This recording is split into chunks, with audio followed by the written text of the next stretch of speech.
Nga vitet e vështira si mësues në zonat e thella malore në Kukës dhe Krum, përpjekjet titanike për të diplomuar në universitet, ndërsa përballej me vështirësi të tjera si mësimdhënës në Dajç të Zatrimës, në Gramsh dhe në Nikël të Krujës, shpresat që e mbanin gjallë se një ditë do të ishte më pranë kryeqytetit dhe do të thellohej më tepër në fushën e gjuhësisë, studimet e pandërprera në mënyrë autodidakte, mësimi i mbi 5 apo 6 gjuhëve të huaja për të thelluar në vepra albanologjike, një diskutim i guximshëm në Kongresin e Drejtshkrimit dhe tentativat e njëpasnjëshme për të botuar në revistat gjuhësore. Nga fundi i viteve 50 dhe deri në fund të viteve 80, jeta e gjuhëtarit Kolec Topalli do të ishte një maraton sfilitëse sfidash të panumërta të një gjuhëtari pasionant, por që regjimi e mbante në rreth të kuq për shkak të biografisë dhe nën përndjekje të pandërprer vit pas viti përgjatë gjithë diktaturës.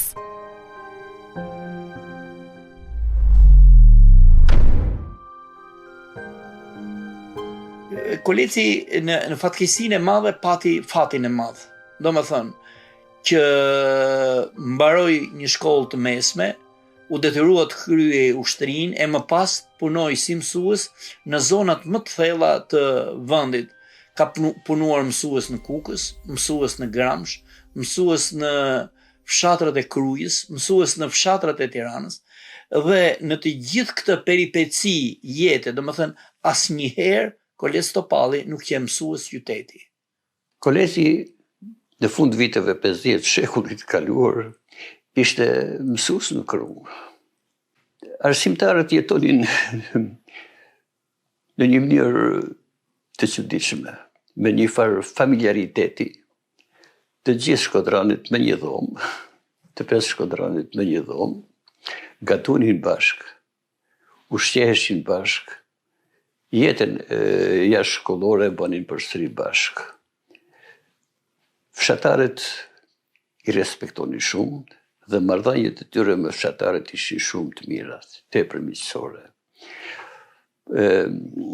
Patjetër Kolec Topalli me Sadik Lukaqen kishin një miqësinë në mënyrë lidhje të veçanta, nuk e di, po shkonin shumë më tepër njëri me tjetrin në raporte me mësuesit tjerë.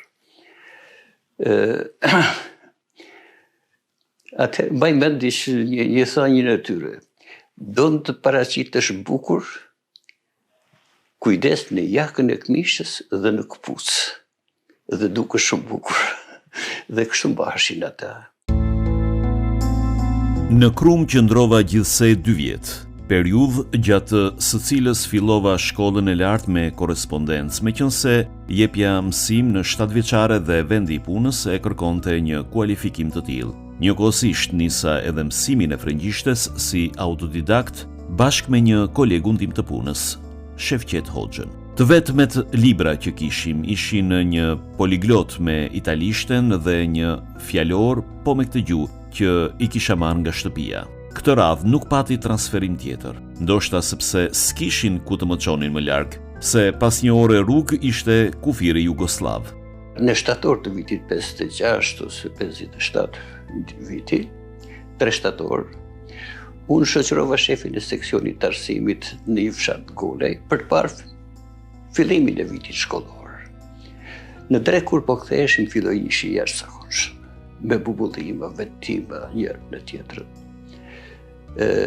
Kur afrum të shkolla, na bajnë me dorë, na thonë hajdeni. Rufeja kish godit shpinë në një familje afër shkollës, një djalë 5 vjeçar ndroi jetë dhe një flakë rufes, një degë rufes, godet gjamin e dhomës ku flenin mësuesit. Rufeja gjek pak edhe pantalonet e Kolec Topalli që i kishte vënë të kravati. Për fat, asnjëri prej tyre nuk ndodhi në dhomë të shpëtuan. Patjetër ata ishin shumë të tronditur. Në shkurt të 58-s, isha një kurs rinie në Shkodër, një kurs timujor Ministria e Arsimit dhe Kulturës e kishte organizu për ata që punonin me shtëpitë e kulturës në zonat e Veriut, kurs për fizharmonik. Isha 2 muaj në Shkodër. Një ditë që lloj dhe koleci atje dhe më fton për drejt në shtëpi. Kishte një farë angazhimi, patjetër në Krum ata vinin vazhdimisht në shtëpinë e prindërve të mi dhe ai ndjente si angazhim të më ftonte edhe mua për drek. Shkova, drek shumë e këndshme, shumë e lezetshme, por më vinte keq për shtëpinë ku banonin ata. Ishte një shtëpi, i thënë një shtëpi në gjitë, nos me shkollën me konviktin Safet Spahia. Dhe kur e mendoje që familja Topalli, kolesi vetë fëmijë i vogël, ishte rritë në vilë, në ambjente krejt tjera, e kur e mendoje se gjithçka regjimi ja mori dhe ata mbetën në gjendje të asaj natyre. Pas 3 vitesh si mësues në Kukës, Kolet Topalli do të transferohej në Dajç të Zadrimës, pas përpjekjeve të shumta për t'ju afruar sa më shumë vendlindjes dhe familjes.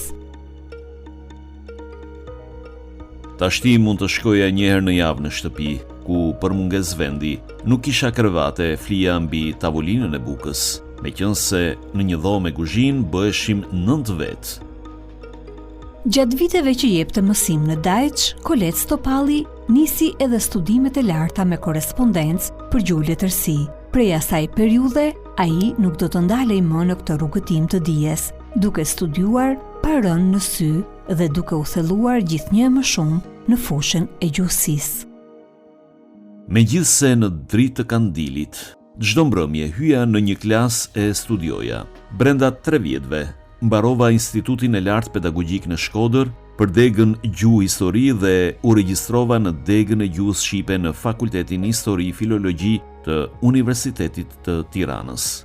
Në Dajç do të kalonte 4 vite si mësues në shkollën 7 vjeçare aty dhe në vitin 1962 ai do të thirrej ushtar, edhe pse fare pak mësues thirreshin për të kryer shërbimin ushtarak, sepse kudo kishte mungesë kuadrosh në arsim. Por Koleci nuk mund t'i mungonte kësaj liste dhe pjesën ndërmuese të shërbimit ushtarak do ta kalonte në Poliçan të Skraparit, duke kryer punë të rënda ndërtimi, ndërsa vitin e 2 të ushtrisë e krye në Durrës dhe Tiranë, sërish në punë ndërtimi, por këtë kohë ai e shfrytëzoi maksimalisht për të përfunduar provimet dhe për të marrë diplomën e shkollës së lartë.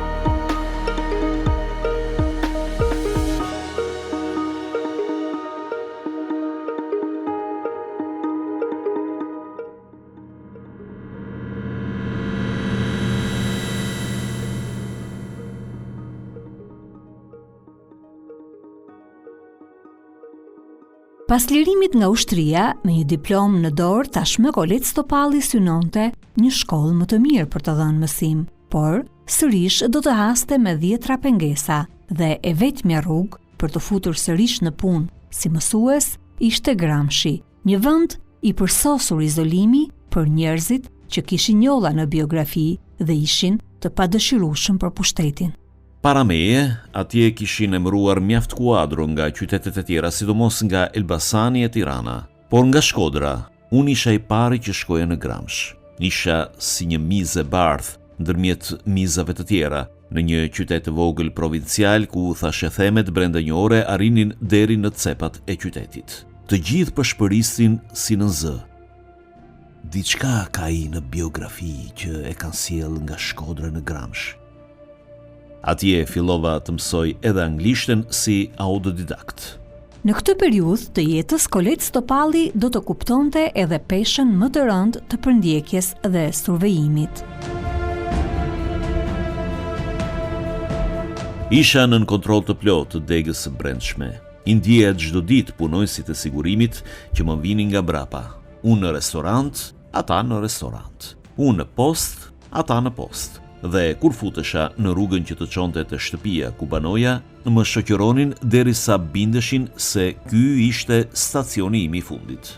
Çdo mëngjes, nga dhoma ku banoja, shkoja në shkollë, ku kishte një palestër për të bërë gjimnastik. mora vesh se njëri nga fijet e rrugës kishte hapur fjalë se po përgatitesha fizikisht që të haratisesha, meqense edhe vëllain e kisha të haratisur.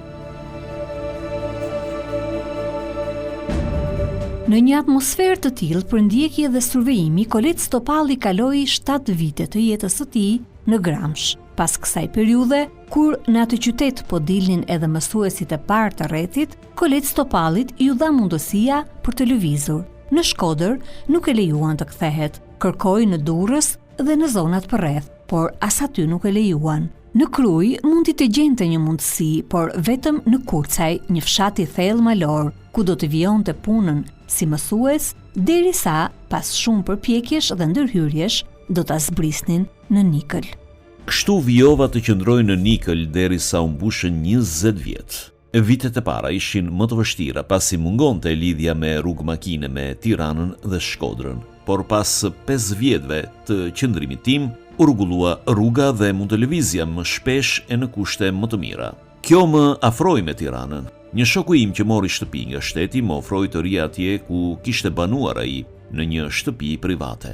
Banesa e tij, një qeli e vërtet, ishte një dhomë e vogël me dimensione 2.5 me 2 metra katror, ku kishte vend sa për të vënë një shtrat, një varse rrobash, një musluk me uje asgjë tjetër dhe ku drita hynte nga një frengji ngjitur me tavanin. Nuk ishte vend as për tavolinë, as për karige, dhe kur doja të shkruaja ndonjë gjë, ulesha në shtrat. As banjë nuk ishte, por për fat banjat publike ishin në krye të rrugës. Në këto kushte qëndrova në këtë dhomës qeli më shumë se 5 vjet.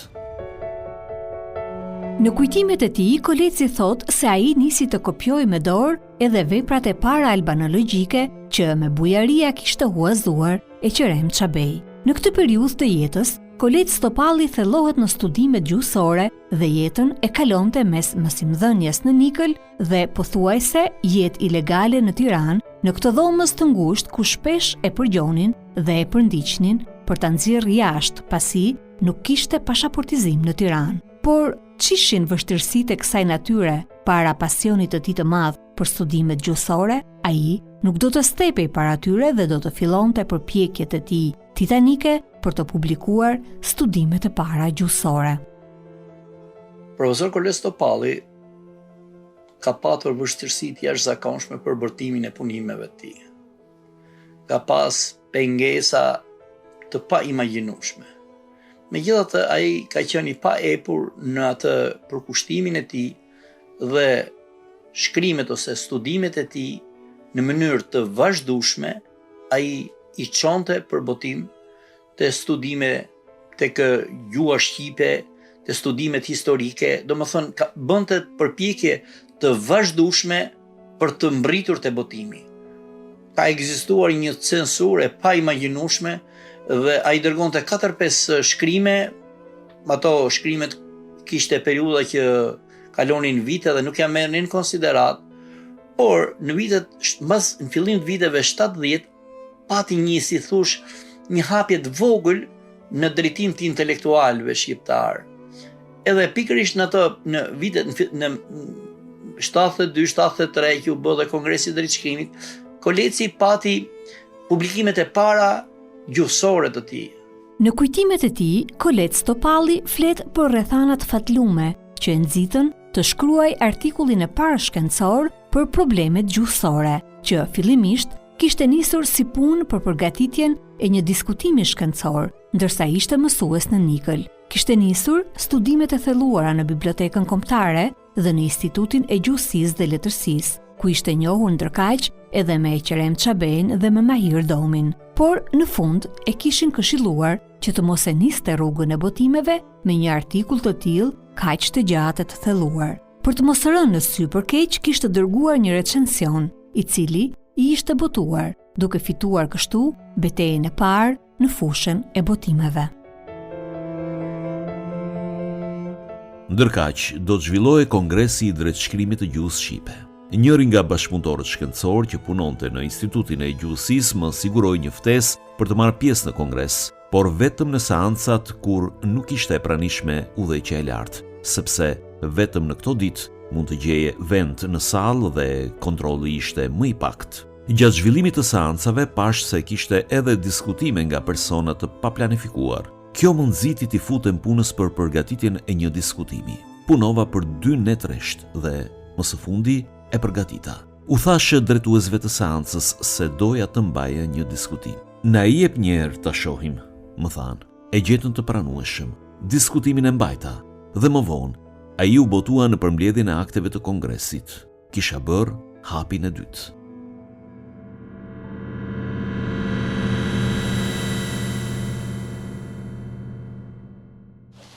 Nëse ja lexoni punktesën që kam mbajtur në 72-shin, në konferencën e drejtshkrimit, unë habitem si një njeri i prekur me cen në biografi, kishte atë kuraj me thënë qartë dhe ftohtë atë çka i mendonte për mangësitë që kishte ky projekt ortografik, pa u fut në historira gejtosk. Dhe këtë qasje, mangësi strukturore, mangësi kuptimore, mangësi funksionale, koleci ruti deri në fund. Dhe për mua është ndoshta nga vetmi gek që nuk i ka tërheqë shati nga vetja për me bërë çështje një çështje patosi, por e ka mbajt strikt, pavarësisht se unë e di se e vinte, e ka mbajt strikt në atë që shkenca do, dhe shkenca ishte edhe nga krahu i Dignishtës, sikurse ishte nga krahu i Tosknishtës, patjetër. Tani unë jam e qartë dhe askush nuk e dyshon më që ka pasur një padrejtësi. Jo se Toskrishtja u ngrit në normë, po se u ndalua çdo formë tjetër. U ndalua çdo lloj plurje tjetër që mund vinte sigurisht edhe nga paranorma, pra nga norma e mëhershme që ishte deri në 44-ën, ose nga komunikimi midis 2 lumeve tanë të rëndësishëm Tosk dhe Geg. Pra, nuk është dëmi se u vu Toskrishtja në normë. Ajo është një zgjedhje politike, se kush bën një zgjedhje. Ndalesa e çdo lloj prurje tjetër të vetvetishme, që është rishikuese vetvetiu dhe rifunksionalizuese, është po themi edhe dëmi që ka pësu Dignishtja në këtë rast. Për kolegin si akademik, vlerësimet veçanta ka bërë Mehmet Elisi. Ai në biseda me të, kur vinte muhabeti për kolegin, thonte është gjithtari më i mirë në Shqipëri, mbas Eqerem Çambejt. Dhe në një libër që ka botu Mehmeti vitin në 2023, Kongresi i Drejtshkrimit, një fëmijë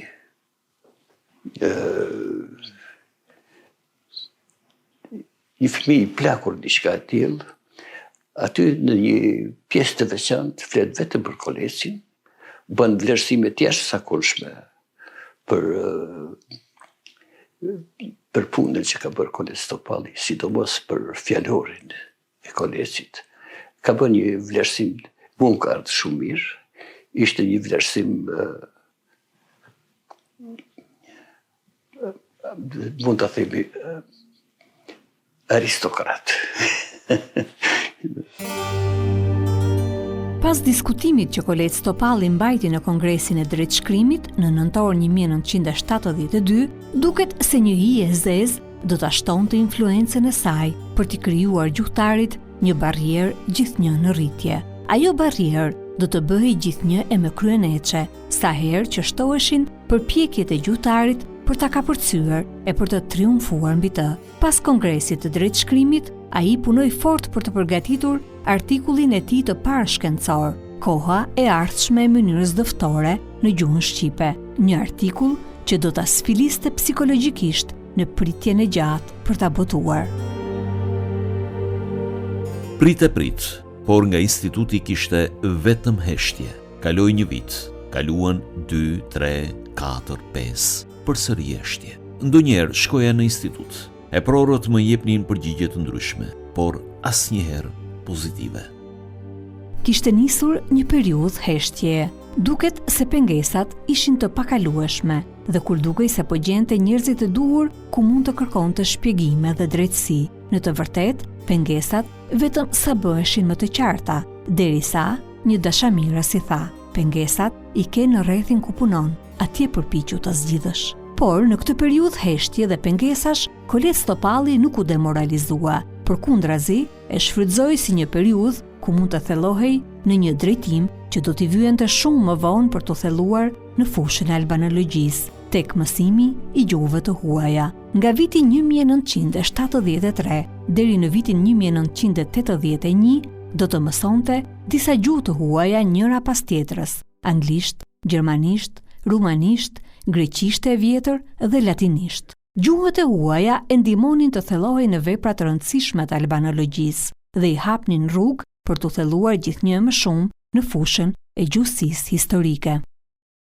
Nga viti 1972-73 deri në vitin 1990, Koleci duhet të ketë bërë rreth 100 ose 150 shkrime, prej cilave janë depozituar në për këto revistat e kuotuara të gjuhësisë dhe të historisë, por janë botuar vetëm 10 deri në 12 shkrime. Do me thënë, ai ishte i bindur që shteti nuk e pranonte veprën e tij. Por në të njëjtën kohë ai nuk u dorëzua asnjëherë në punën e tij sistematike dhe duke qenë se fusha e gjuhësisë ishte një fushë që ideologjia mund të hynte fare pak, ai e kishte këtë gjuhësinë edhe si thua një mburoj për gjithë ato pesha të padrejta që ishin vendosur atij.